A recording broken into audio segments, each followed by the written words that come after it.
So I kind of wanted to stop on Friday because it felt kind of abruptly, but this actually is where we combine what you know about molarity and what you know about stoichiometry, basically.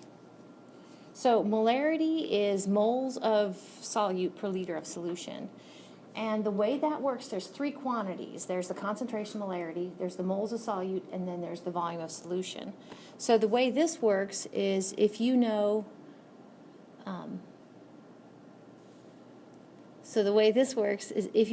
any two of those three quantities, you can calculate the third. And that's what actually we're going to hang our hat on in doing this sort of calculations. Okay, so we'll take a look at how this works. So just jumping in there, what I usually do is, I can't decide what I want to do. We got time. Okay, because I want to have this for, I think we'll do it this way. What I usually do is take the quantities in the paragraph, because if you're like me, sometimes I look at those words and they just irritate me, because I like this. I don't like the words so much. So I kind of take it and I apply it to the equation. So it says, what volume of 0.235 molar NaOH? So I find NaOH and I put question mark volume. And I also put that the NaOH is 0.235 molar. And I remember what molar means. I probably wouldn't hear, but that means there are 0.235 moles of NaOH per 1 liter of that solution. Okay. So then I turn my attention to the other thing. I keep reading, is needed to react with 35 milliliters of 0.108 molar H2SO4. So I find my H2SO4 and I write 35.0 milliliters of 0.108 molar. So these take on a pattern. Do you see where the thing we know most about is our H2SO4? We can use the 35 milliliters and the molarity to get to moles of H2SO4. Okay, so we're going to get moles of H2SO4 from volume and molarity. Okay, and then we can go to moles of NaOH using stoichiometry. The whole 2 moles of NaOH are required for every 1 mole of H2SO4. Moles of NaOH using stoichiometry. Stoich. And once we have moles of NaOH, since we have molarity, we can get to volume. So that's it. 3, use moles, NaOH, and molarity to get to volume. So it's kind of three steps here, and it can be done all in one step as long as you explicitly label things. So we're going to do a couple of these, and this is the first one. So here we go. Oops, sorry. So I don't know if you need to fill in any blanks there. Okay. So these are the 3 steps I outlined a minute ago. In this sort of calculation, you're always going to be able to get to the moles of one of your reactant. Then use stoichiometry to get to the moles of the other reactant, and then you go after, once you have moles of the other reactant, you go over the unknown quantity, which in this case was volume. Oh wait, so here we go.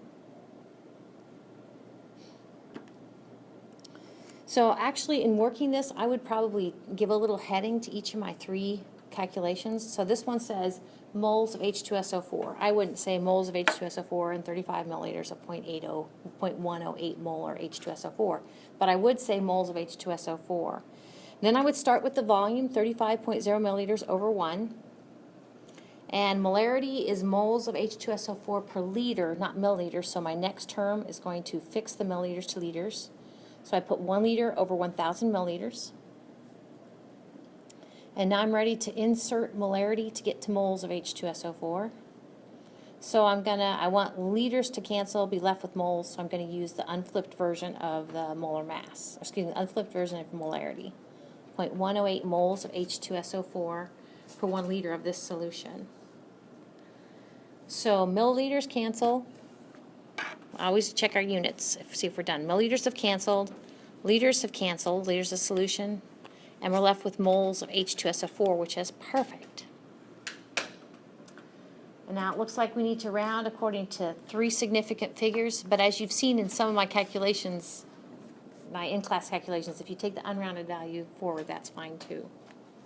But 3 sig figs, I got 0.00378 moles of H2SO4. So in your final exam in here, I know you've got to take your unit exam before the final exam, but your final exam in here, I'm going to be looking at your rounding. Okay, so now we need to go from moles of H2SO4 to moles of NaOH using the balanced chemical equation. So we're going to restate that moles of H2SO4. So this 0.00378 moles of H2SO4, that was from the previous part of the problem. We put it over 1. And we want moles of H2SO4 to cancel. This is our stoichiometric ratio. Moles H2SO4. We want to be left with moles of NaOH. Sometimes I just go ahead and put the units in, and then I go down and see what the stoichiometric coefficient. So the coefficient in front of H2SO4 is 1. The coefficient in front of NaOH is 2. So it's 2 moles of NaOH over 1 mole of H2SO4. And units of moles of H2SO4 cancel, and we're left with units of moles of NaOH, which is exactly what we wanted to do here. So remember, those stoichiometric coefficients bring no uncertainty.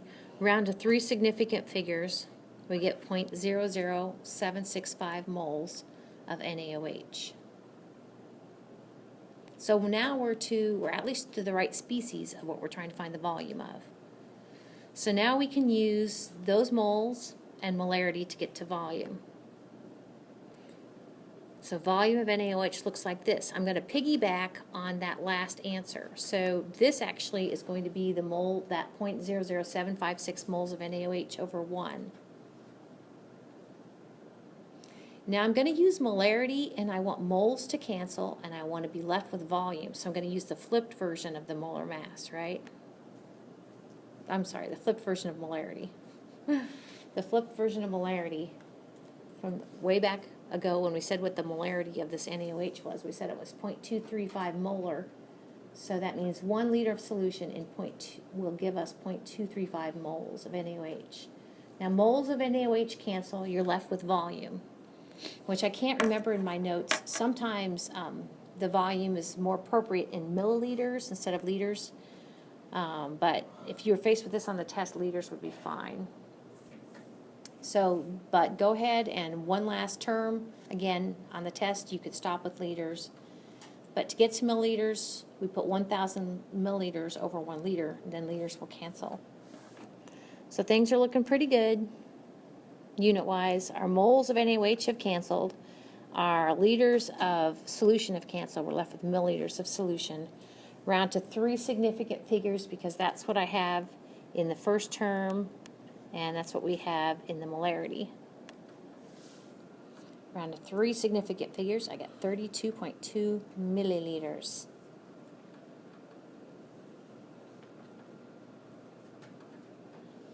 Okay. Cool. Let's do one more. This is the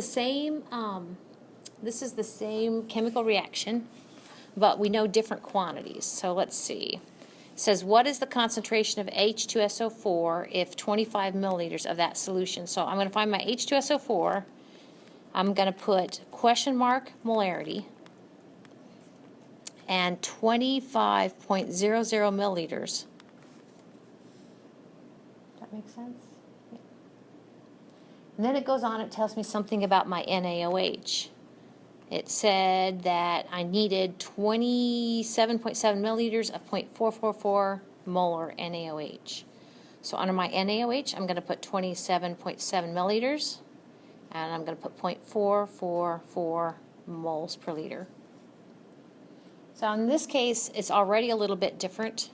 I like doing it this way because then you can see what you know the most about is your NaOH. So the first step is going to get moles of NaOH from volume and molarity. And step number 2, we're going to use stoichiometry to get moles of H2SO4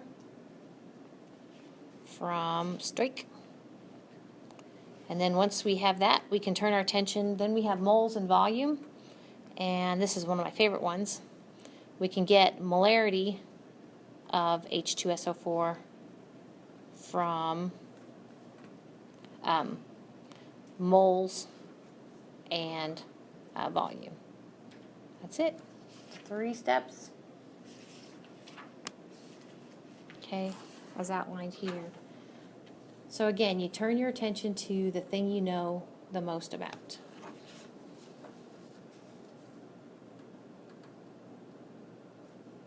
Kind of go from there.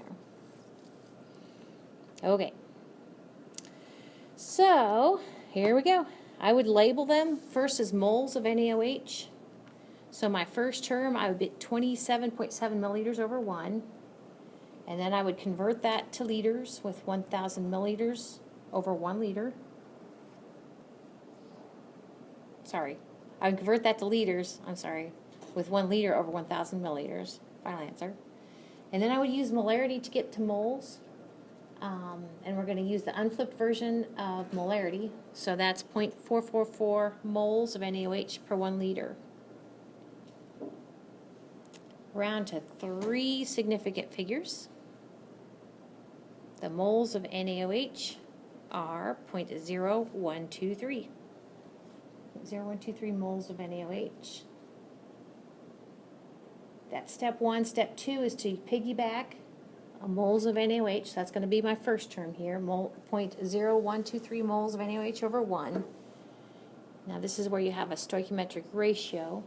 I want moles of NaOH to cancel, be left with moles of H2SO4. So it looks like 1 mole H2SO4 over 2 moles of NaOH. And that's all I'm doing at this step. So I round according to 3 sig figs, and I get 0.00615 moles of H2SO4. And now the third step is, since I have moles and I had volume, that was 25.00 milliliters of H2SO4, I can get molarity just by taking moles divided by volume, and that's exactly what I do here. So molarity of H2SO4 is simply that 0.00615 moles of H2SO4 divided by the volume of H2SO4, 25.0 milliliters. And I can't stop there because that will give me units of moles per milliliter, and molarity is moles per liter. So I do need to introduce one more term to get units of liters in the denominator, in the bottom. So if I go with 1,000 milliliters over 1 liter, that should do the trick. So unit-wise, units of milliliters cancel. We're left with units of moles of H2SO4 per liter of solution, or molarity. Rounding to 3 significant figures.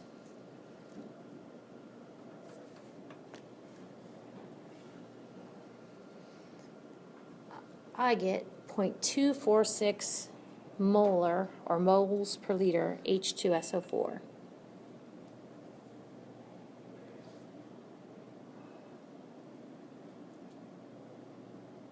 Yeah.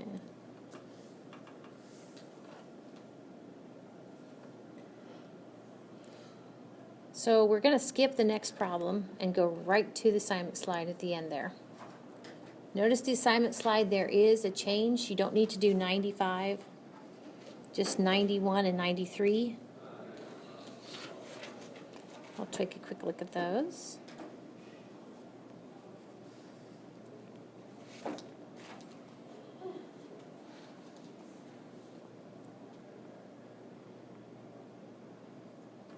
go.